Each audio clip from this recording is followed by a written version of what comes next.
Assalamualaikum dan salam sejahtera. Saya Sosion Dan saya Lim Jaing dari SJKC Chonghua.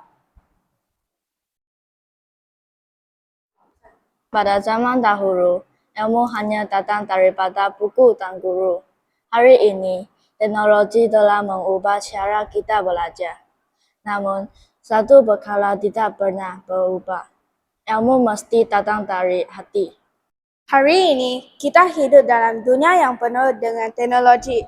Telefon pintar, komputer, dan internet telah menjadi sebahagian daripada kehidupan pelajar. Tetapi, persoalannya, adakah kita menggunakan teknologi dengan cara yang betul untuk belajar? Mari kita lihat bagaimana teknologi boleh membantu pelajar menjadi lebih berjaya. Teknologi membantu pelajar mendapatkan maklumat dengan cepat. Contohnya, pelajar boleh mencari nota, menonton video pembelajaran dan membuat latihan secara dalam talian. Dengan teknologi, pembelajaran menjadi lebih menarik, mudah dan interaktif. Contohnya, pelajar boleh menggunakan aplikasi pendidikan untuk memahami pelajaran dengan lebih baik.